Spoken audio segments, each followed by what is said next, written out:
bem-vindos a mais uma entrevista JE. O nosso convidado hoje é Luís Paixão Martins, antigo jornalista, fundou depois a agência LPM Comunicação em 1986. Foi também consultor de comunicação em 3 campanhas eleitorais, pelo PS com José Sócrates em 2005 e com António Costa em 2022.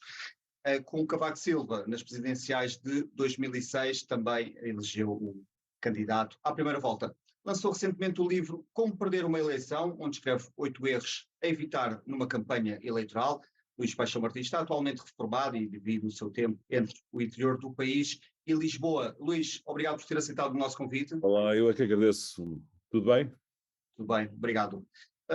No seu livro escreve que José Sócrates deixou de ser um ativo tóxico para o PS, dada a distância dos seus governos, da distância temporal dos seus governos, e que a TAP foi agora o grande ativo tóxico na campanha de António Costa. Houve aqui forma de contrariar estas notícias muito negativas sobre a companhia, que saíam todos os dias e que são bem conhecidas dos eleitores também, ou esta foi uma missão impossível? Combater a má reputação da TAP é uma missão muito difícil, não digo impossível, porque certamente haverá quem ache que é possível.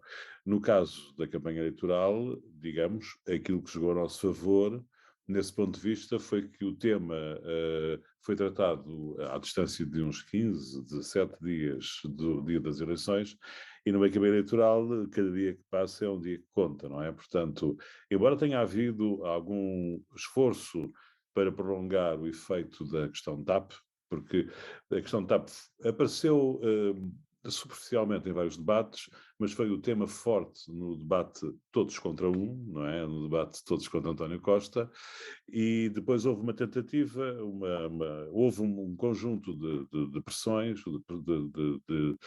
de atos que levaram a que aquele tema da TAP se prolongasse por mais 2 ou 3 dias.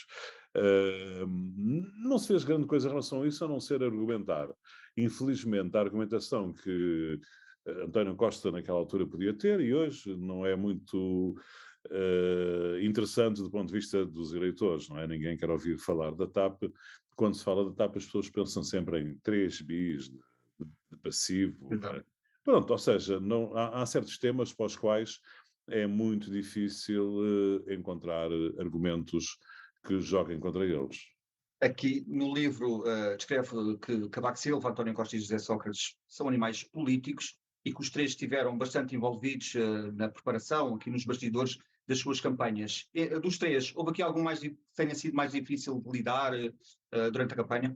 Não, são pessoas diferentes, não é? Isso digamos, para já são pessoas muito competentes no exercício da política, que é uma coisa que vale a pena frisar, e eu refiro isso sobretudo no livro, porque às vezes dá-se a ideia que por trás, digamos, dos políticos há umas varinhas de condão, digamos, há um exercício de uma certa, chamemos marionetagem, ou seja, que eles são marionetas nas mãos dos consultores de comunicação. Isso é das coisas mais idiotas que se dizem, porque, digamos, todas as pessoas que exercem a atividade política, pelo menos aquelas com quem eu trabalhei, são pessoas com uma personalidade muito forte, muito vincada, não é?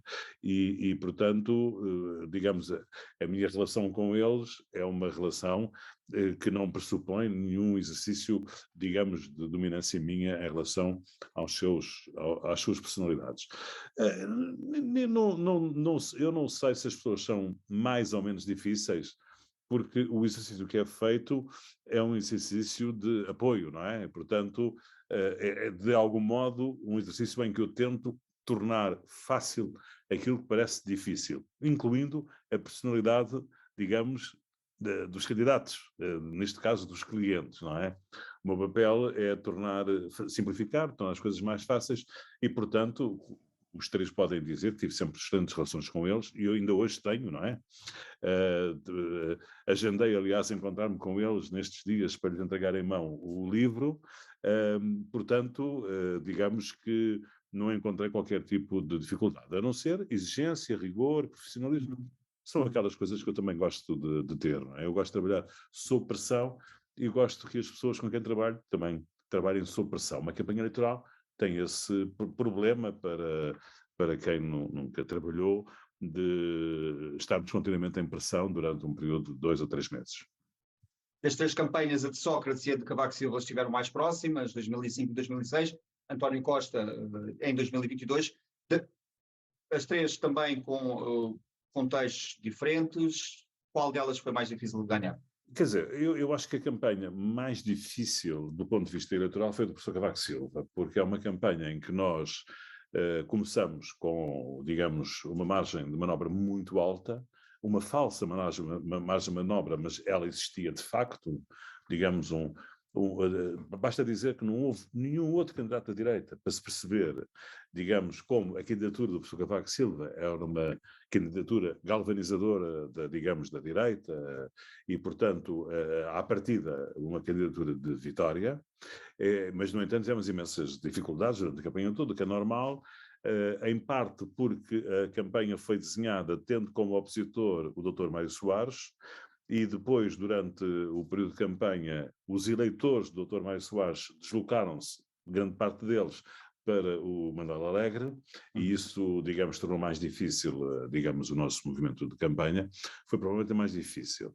A do José Sócrates foi uma campanha, nesse ponto de vista, mais fácil, porque foi uma campanha objetivamente correu como era previsto, ou seja, era previsto uma campanha de arranque, de crescimento, de grande aceitação popular, e isso foi acrescentando, daí ter sido pedido maioria absoluta, porque as sondagens e o movimento dos populares e a cobertura mediática mostravam que ia havendo uma evolução, um crescimento na campanha. A doutora António Costa foi um pouco diferente, porque nós nunca tivemos, embora tivéssemos sempre, digamos, entre aspas, garantida uma vitória, era muito difícil que não se ganhasse, não tivemos digamos, um crescimento evidente nas sondagens, e isso tornou mais difícil, digamos, a narrativa da campanha. Aqui no livro refere precisamente a importância das sondagens. Aliás, aqui numa entrevista após as eleições, disse que durante todo o período eleitoral foi sempre mais possível ao PS ter maioria absoluta do que ao PSD vencer as eleições, e isso nunca foi dito. Aqui considera que houve uma má interpretação das sondagens durante a campanha, má interpretação das sondagens, como dos seus indicadores, e também existe o famoso caso da campanha de Carlos Moedas, onde não esteve envolvido, mas também sempre deram derrota ao candidato Moedas e que acabou por vencer. Há aqui um problema de interpretação das sondagens em Portugal. Há um problema de simplificação, não é? Ou seja, as pessoas tiram conclusões das sondagens muito simples e elas dão dados muito complexos. Portanto, há aqui um problema, de facto, de simplificação. Ou seja, as sondagens são muito boas para avaliar aquilo que no jargão anglo-saxónico se diz os issues, os temas, os dossiês, o estado de espírito dos eleitores relativamente a assuntos, são muito más para adivinhar o resultado nas eleições. E o que, no fundo, a comunicação social procura é o resultado, é saber com 15 dias de antecedência ou com um mês quem é que vai ganhar as eleições. E muitas vezes as conclusões que se tiram das sondagens não é o que estão nas sondagens. Eu dou um exemplo no livro que acho que é interessante, que é, primeiro é preciso ver que, mesmo quando se fala em empate técnico é uma expressão perigosa, porque o que existe é um empate estatístico, não é? Na sondagem. Não há um empate técnico nas eleições, não há empates técnicos nas eleições.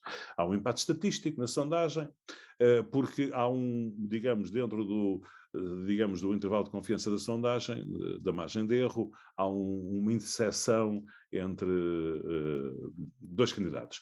Mas muitas vezes essa interseção é menor, não é? Ou seja, um candidato é de 35% a 25% e o outro é de 26% a 20%, e, no entanto, posso dizer que há um empate estatístico, mas é, digamos, um empate estatístico um pouco forçado, digamos assim.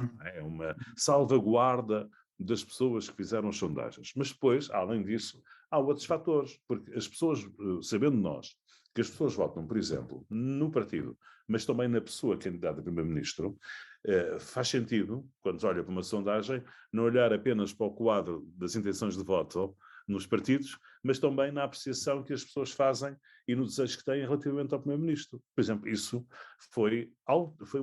é um dado em que António Costa estava grandemente distanciado de Rui Rio. Para se ter uma ideia, na última semana de campanha, quando já fazia sentido era pensar nos indecisos, não é? Ou seja, o que valia a pena era nós termos uma ideia de qual o comportamento dos indecisos, porque os outros já tinham, digamos, já estavam expressos na sondagem, eu já não me recordo, mas 70% dos indecisos queriam António Costa como primeiro-ministro, não é? Portanto, era muito difícil pensar-se que haveria um resultado diferente do que a vitória do Partido Socialista, desde o princípio da campanha, não é? Agora, digamos, é um tema muito difícil de explicar, eu tentei explicá-lo, mas é com números e quadros e portanto, é difícil de explicá-lo assim de maneira oral, mas as sondagens têm vários problemas, foram sendo, assim, podemos estar aqui o dia todo a falar da história das sondagens, e que foram sendo corrigindo o problema da amostra, o problema da dinâmica da campanha, mas há uns que ainda não foram corrigidos, por exemplo, o da distribuição dos indecisos. Não é? E quando se faz uma distribuição dos indecisos que é subjetiva, está-se a criar um elemento adicional de subjetividade à sondagem que pode funcionar bem, pode funcionar mal. É? Deixe-me só dizer-lhe uma coisa. Durante quase 20 anos, as sondagens, no princípio da vida das sondagens, havia uma publicação que tinha, digamos, um monopólio. Era a única publicação que publicava sondagens nos Estados Unidos. Era uma coisa chamada Literati Digest, o antecipado de Time Magazine. E eles faziam essas sondagens presidenciais, fizeram durante 5 ocasiões, portanto, 20 anos, não é? 4 em 4 anos, 20 anos, e acertaram 4 vezes. No vencedor, falharam no quinto. Acertaram 4 vezes. E a sondagem era feita com base num cupão que eles mandavam para casa das pessoas, pelo correio, para quem tinha automóvel e para quem tinha telefone. Portanto, era uma coisa completamente sem base nenhuma. Não tinha ciência nenhuma aquela sondagem, respondia a quem queria. As pessoas que eram contactadas, como estou a dizer, eram um universo muito específico, embora fosse muita gente, era um universo que não correspondia à generalidade do povo americano, à globalidade do povo americano, e, no entanto, acertaram 4 vezes. Portanto, o facto, às vezes, de se acertar, não quer dizer que a sondagem seja melhor do que aquela que errou. Quer dizer que acertou e a outra que errou. Pronto. Tudo o que for previsão do resultado eleitoral, numa sondagem, é muito difícil de obter. É preciso que haja um conjunto de indicadores que joguem todos para o mesmo lado e com uma margem de manobra muito, muito parte de quem faz, muito larga para quem faz ano. Talvez saia daqui uma ideia para um próximo livro.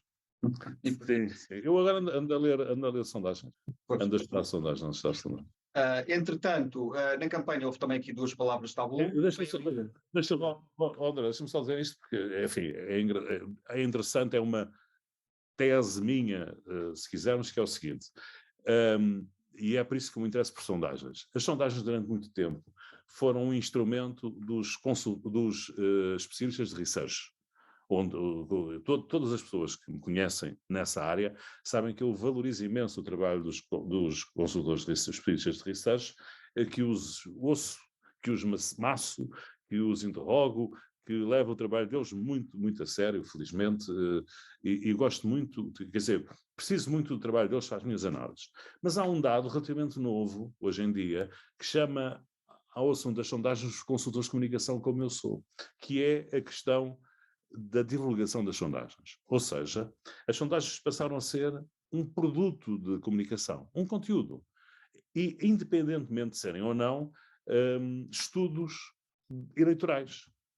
E se são um produto de comunicação, um conteúdo, elas têm que ser vistas de uma maneira diferente do que têm sido, do que eram no passado. Têm que ter uma componente de observação de comunicação, que é aquilo que eu procuro fazer, que nos leva a tratá-las não pelo seu valor enquanto estudo, mas pelo seu valor enquanto conteúdo. Pronto. E provavelmente isso quer dizer que elas influenciam os eleitores como os outros conteúdos.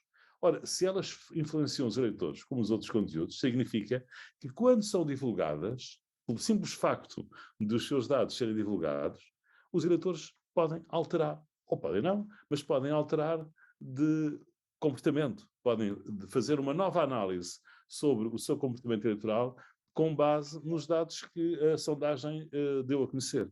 Aqui também na campanha houve aqui 2 palavras tabu, maioria absoluta, e aqui a dúvida é, a campanha do PS apercebeu-se desde o início que estas Deveriam ser palavras proibidas ou só com o surgir do tempo é que decidiram não abordar o tema, também para não assustar os eleitores? O que até pode ter funcionado a favor da campanha. A maioria absoluta é uma expressão com um problema de reputação, não é? Pronto. Ou seja, em parte por culpa do Partido Socialista, não é? Porque foi no tempo do professor Cavaco Silva, quando teve duas maiorias absolutas, que, digamos, o Partido Socialista criou, em relação à questão da maioria absoluta, digamos, uma reputação. Ajudou a criar. Eu não estou a dizer, se calhar até com razão, não é? Pronto.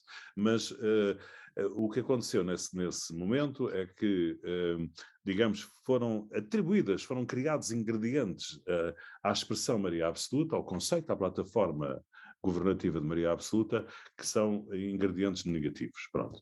Já José Sócrates, por exemplo, apelou à maioria absoluta, e houve vários dirigentes do Partido Socialista que, nessa altura, fizeram o mesmo, fazendo uma espécie de meia-culpa por terem, no passado, penalizado a expressão maioria absoluta. Pronto. Realmente a história é esta. De facto, na campanha do Dr. António Costa, as pessoas não queriam arcar com esse ónus de usarem uma expressão com um problema de reputação, que é a expressão maioria absoluta.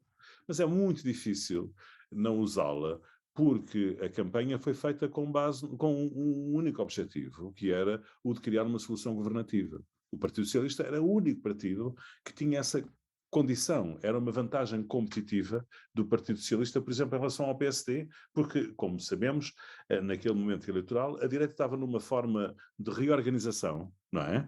Semelhante àquela que a esquerda teve há 10 ou 15 anos atrás, portanto, o PSD não podia aparecer na campanha como um partido para prometer uma estabilidade governativa sozinho. E o Partido Socialista podia. Portanto, era uma vantagem comparativa ou competitiva que o Partido Socialista tinha sobre os outros partidos, mas a ideia era usá-la com alguma moderação. O que é que aconteceu foi que, com a pressão dos jornalistas, com a usura dos eufemismos, porque o Dr. António Costa começou por dizer maioria mais um, 50% mais um, Maria para, já não me recordo, houve várias formas eufemísticas de tentar tornear a questão da maioria absoluta. A dada altura gastou, não é? As palavras, sabem isso, não é? As expressões vão tendo usura, não é? Vão-se gastando e tal, e foi pressionado e acabou por falar 2 ou 3 vezes na expressão maioria absoluta. Isso levantou um coro na bolha mediática de contestação, não é? De expressões negativas em relação à campanha, uma onda, digamos, negativas em relação à campanha, e, digamos, voltou-se ao contexto inicial e passou-se a usar a expressão, se não estou em erro, que era maioria para governar. Pronto, ou seja, uma expressão menos... Algo mais neutro. Sim, menos condicionante dos eleitores que a maioria absoluta. Como sabe, o governo tem sido muito afetado por polémicas nas últimas semanas, por indemnizações milionárias da TAP e nomeações de pessoas com casos na justiça. Neste momento de crise para o governo, qual seria aqui o conselho que daria a António Costa? Não tenho. Eu não acompanho muito, não sei se sabe, mas eu estive 3 semanas fora do país e até com poucos contactos internéticos, e portanto tenho uma vaga ideia do que aconteceu. E não tenho conselhos para dar. Digamos, muitas das coisas que acontecem no dia-a-dia da política são coisas que ficam no dia-a-dia da política, não é? Ou seja, há temas da política que são do PSD, há temas da politicação da Iniciativa Liberal, há temas da politicação do Partido Socialista, há temas da politicação do PCP ou do Bloco, e esses temas que são valorizados naquele dia, por qualquer razão, não têm nenhuma influência eleitoral, ou seja, são temas que animam. Há temas do PC que animam os eleitores do PC, mas não tocam nos do PS, ou há temas do PSD que animam os eleitores do PSD, mas não tocam noutros, não é? Portanto, o dia-a-dia do mandato de 4 anos, muitas vezes é passado com temas que não têm qualquer consequência, digamos, eleitoral. Quanto a mim, a questão da TAP é uma questão que é muito, muito relevante. As 2 questões que aqui foram mais ou menos enunciadas são questões que perduram no tempo. A questão da TAP, porque é um problema enorme, como falámos no princípio desta conversa, é um ativo tóxico penaliza o governo, e não sei, não quer dizer que não haja solução a nível da gestão ou a nível da comunicação. Eu não sei, acho que é muito difícil, digamos, ultrapassar o problema da TAP, porque a comunicação política da TAP é feita pelo governo, não é feita pela empresa, começa logo por aí, e tudo penaliza, digamos, o governo, como aliás penalizou outros governos, talvez mais este, pelo arrastar do processo, mas todos os outros governos no passado tiveram um problema da TAP, agora está pior. E é o tema da maioria absoluta, no sentido em que é, digamos, uma oportunidade que o Partido Socialista tem. Nesse aspecto, o desgaste que o governo vai tendo pode ser visto, se me é permitido, de duas maneiras. A maneira interessante, uma das maneiras interessantes de ver, é que se não houvesse maioria absoluta, eventualmente o desgaste já teria provocado a queda do governo. Ou seja, digamos, o conjunto de episódios, se fosse feito num governo como era a Geringonça, ou num governo de coligação, eventualmente até já não teríamos governo. Portanto, a maioria absoluta, nesse aspecto, está a mostrar a sua bondade para quem aposta numa estabilidade, numa continuação do governo. O aspecto negativo é que as pessoas podem entender que esta forma porque perpetua a governação do governo, não corresponde, digamos, ao sentido do povo no dia-a-dia, disso. Portanto, é uma questão que eu acho que, de qualquer forma, é um pouco prematuro tirar a conclusão, não é? Pronto, muitos dos temas, como eu disse, que hoje se debatem, são temas que são dois, amanhã já não serão. Eu vou dar um exemplo, a retribuição das pensões ou o salário mínimo, ou os rendimentos. É um tema que daqui a 2 anos já não será o mesmo, já é outro, noutro contexto, de outra maneira. E, portanto, muitos dos temas que hoje são, assim, empolgantes, que nos excitam e que parecem que são o fim do mundo, a maior parte deles vão passar. Como cidadão e como observador atento da política nacional, considera plausível aqui um cenário em que o Presidente dissolve o Parlamento? Isto no curto, médio prazo. Ou no curto prazo. Talvez seja. Já tem havido, não é? Há um livro muito interessante do Dr. Pedro Santana Lopes sobre a Constituição, em que diz que, aliás, o único poder que o Presidente da República tem é o poder da bomba atómica, não é? Que é o de derrubar o governo ou o Parlamento de uma maneira ou de outra. De uma maneira geral, mas com o Marcelo Rebelo de Sousa não fez isso que aconteceu, mas com Cavaco Silva também não tinha sido. De uma maneira geral, quando se derruba o governo, se provoca eleições, é para obter uma outra solução. Não é? Já aconteceu 2 vezes em que foi para obter uma solução e 2 vezes em que, no fundo, foi para confirmar. É?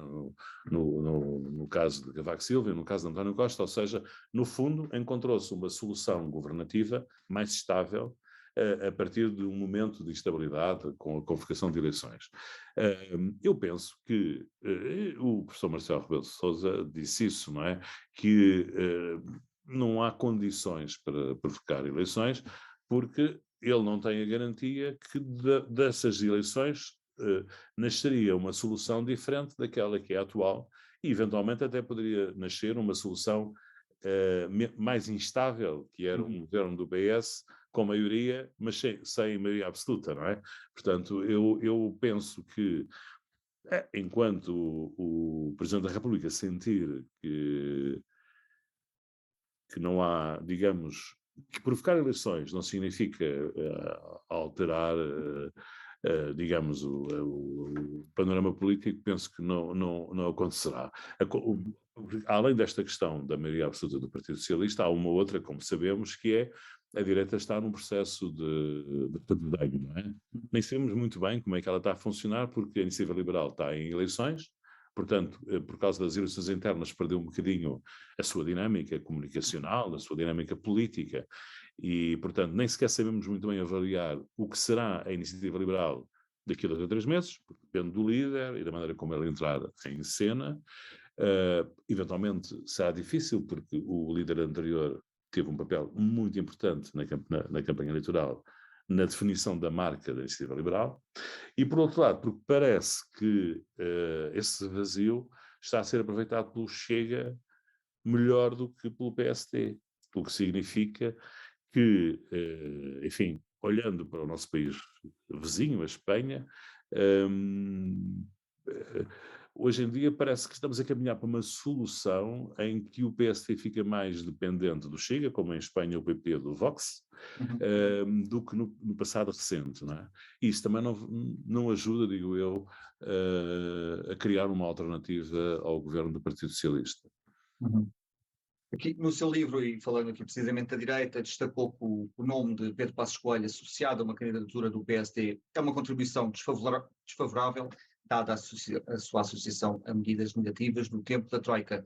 Este é um sinal de que ainda não acabou a travessia no deserto para Passos Coelho?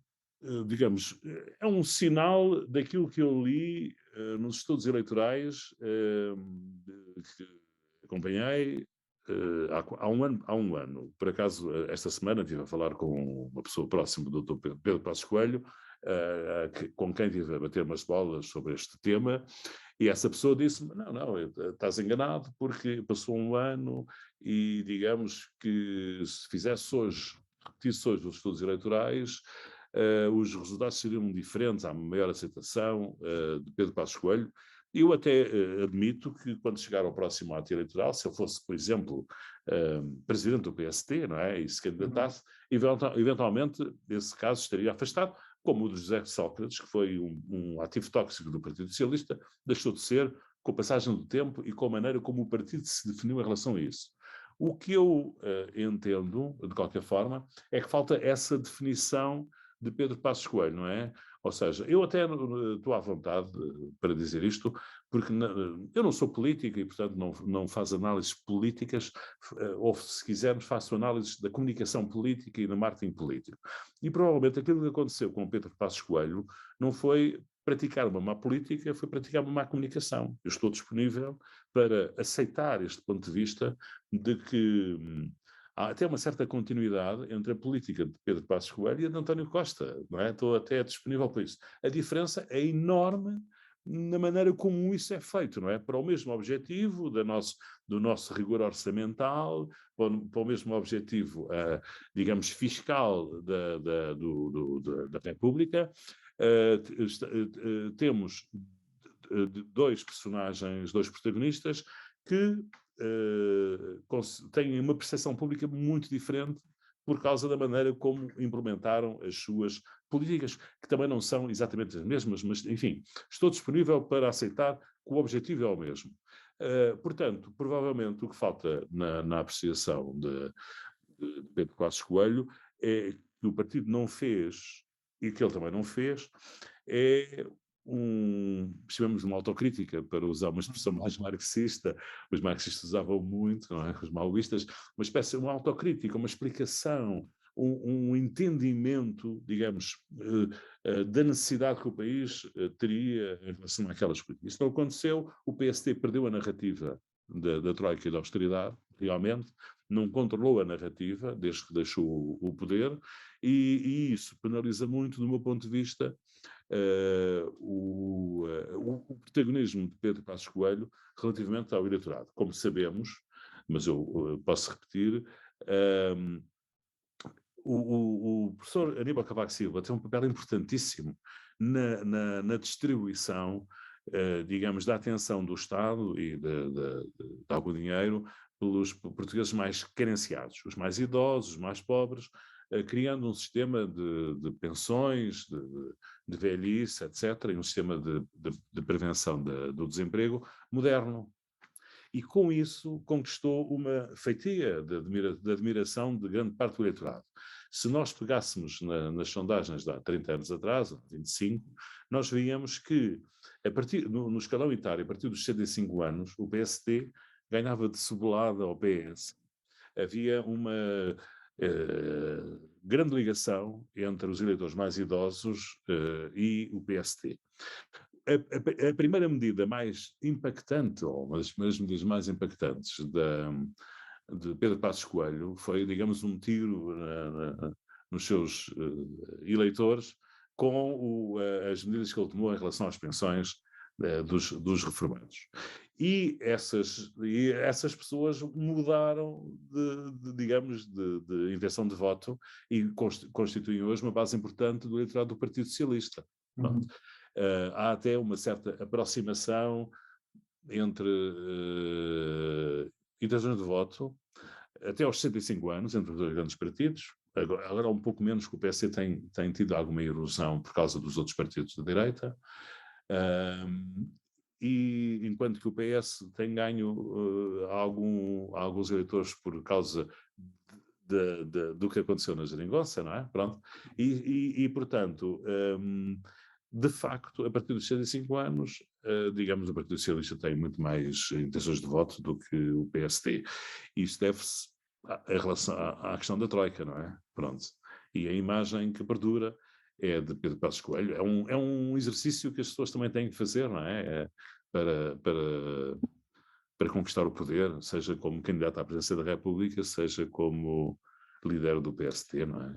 Também presumo que nem ele próprio saberá qual o destino político dele, não é? E entre a campanha de Sócrates em 2005 e a de Costa em 2022, o que é que mudou em termos de preocupações para os eleitores? Aqui isto continua a ser a economia estúpida, como na campanha de Bill Clinton, ou já existem preocupações diferentes? Não, há uma questão enorme, diferença enorme. O José Sócrates não era conhecido na campanha eleitoral de 2005, nós é que já nos esquecemos disso. Na altura, o Pedro Passos Coelho tinha 80% ou 90% de notoriedade e o José Sócrates tinha sido um ministro do Ambiente, tinha 30% ou 40%. Portanto, a campanha de José Sócrates foi uma campanha muito virada para o apresentar ao povo português. E a maneira de o apresentar, entre outras medidas, entre outras formas, era com medidas. Portanto, a campanha de José Sócrates foi uma campanha que procurou credibilizar a candidatura com, digamos, argumentos objetivos dos principais temas que preocupavam os portugueses: o desemprego, os rendimentos, a renovação tecnológica, e, portanto, foi isso, no fundo, a preocupação com a educação, o ensino, a formação, e, portanto, a campanha foi uma campanha mais antiga, não é? Foi talvez a última grande campanha antiga em que o candidato se associa a temas, faz promessas, constrói um edifício que é uma espécie de antecâmara do que vai ser a governação. Com o António Costa não havia esse problema, ele era conhecido, não tinha problemas de notoriedade, toda a gente sabia o que ele fazia, e tinha como, digamos, um grande objetivo, a grande proposta eleitoral dela era dizer: isto vai continuar com o governo dirigido por mim. Até temos aqui o Orçamento de Estado de 2023, que foi rejeitado, mas 22, que foi rejeitado, mas se me elegerem é este, não é? Pronto. E este orçamento tem isto, aquilo, aquilo outro e tal, pronto. É uma coisa parece parecida, mas é muito diferente, que não são promessas, é um documento escrito que existe, que só não foi aprovado porque não calhou, os outros partidos não deixaram. Portanto, foi uma campanha muito mais centrada no caráter, se quisermos, do candidato do que nas promessas ou nos... quer dizer, o Dr. António Costa tinha, digamos, uma distância tão grande, digamos, no apreço dos eleitores em relação ao Dr. Rui Rio, que a única coisa que era preciso afirmar era o caráter do candidato, não é? Pronto, informar que ele tinha... há questões que nasceram na própria campanha. Há uma noite, por qualquer razão, a bolha mediática acha que o Dr. António Costa está cansado. Não é? E, portanto, nós, durante 2 a 3 dias, temos que mostrar vigor, não é? Ou seja, portanto, há muitas coisas que nascem do próprio do decorrer da campanha, que no fundo contribuem para o mesmo objetivo, mas que são afinações, digamos assim, em relação à campanha eleitoral. Até o gato o Zé Albino do Rui Rio chegou à campanha, à bolha mediática, e conta ali um episódio em que António Costa não dá muita importância e o assunto depois morre por si. Ficou surpreendido ficou surpreendido com a entrada do Zé Albino na campanha. Eu vou dizer uma coisa que é... alguém me perguntou: ficaste preocupado com com o gato, o Dr. Rui Rio, eu acho que fui o menos preocupado da equipa com a qual trabalhava.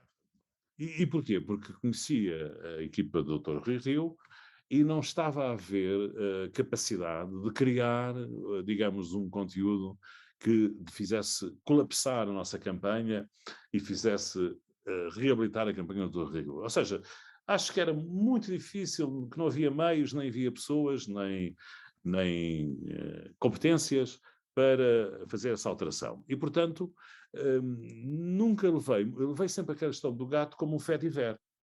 Mas há pessoas do grupo da direção de campanha com o qual trabalhavam que realmente se preocuparam porque acharam que dali podia nascer alguma coisa diferente.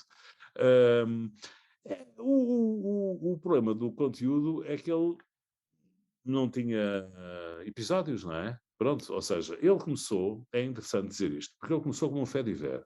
Ou seja, o primeiro momento em que o Gatinho aparece é com o Dr. Rio Rio a apresentar o programa de governo na televisão, ou seja, vê-se na televisão e vê-se o gato a olhar para a televisão. É uma gracinha, é uma coisa engraçada, olha, está o meu gato a ver-me na televisão. Pronto. É um fait-divers. O problema foi, 24 horas depois, ou 48 horas depois, o Dr. Rio resolveu transformar, como aquilo correu bem, foi simpático, as pessoas acharam graça, resolveu transformar um fait-divers num tema de campanha.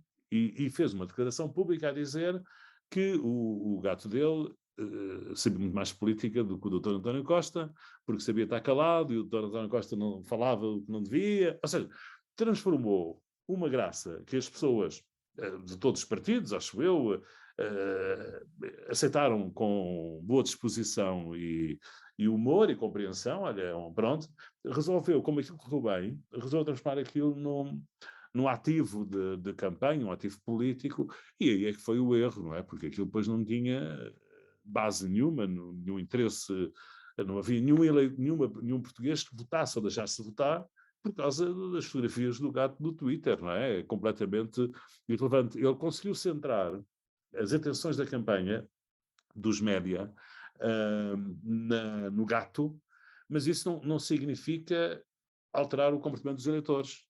É até um bocadinho pena, porque ele precisava muito de alterar, ele precisava muito de chegar aos eleitores porque estava atrás, precisava muito mais disso do que nós, não é?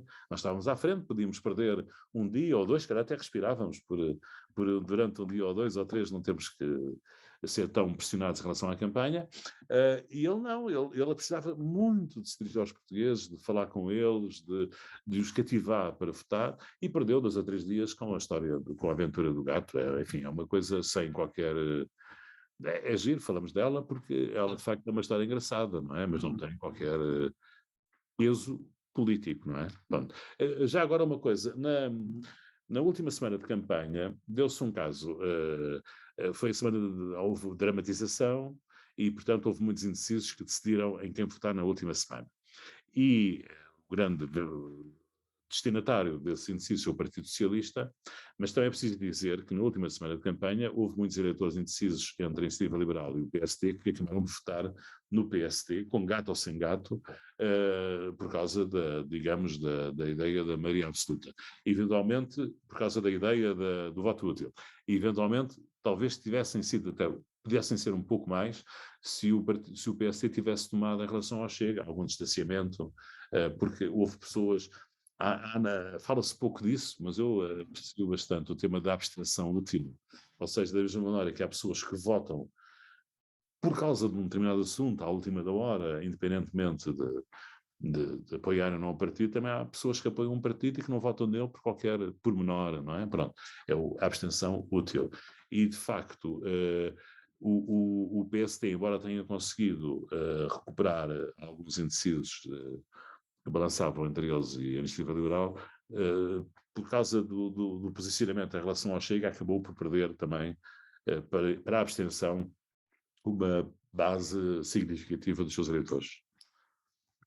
Já estamos a terminar, mas queria perguntar, esteve envolvido nas campanhas de 2 maiorias absolutas e de uma vitória nas presidenciais. Queria perguntar, isto aqui foi muita sorte, foi muito trabalho, houve aqui uma mistura dos dois. Como é que analisa este track record? Há sempre um fator imponderável, não é? Pronto.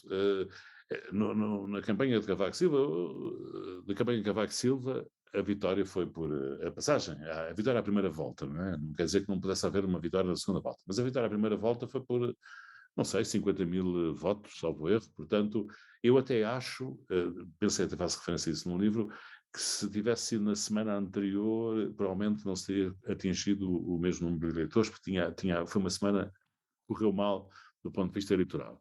Portanto, isso significa que há aqui digamos, alguns fatores que jogaram a nosso favor, independentemente do nosso trabalho.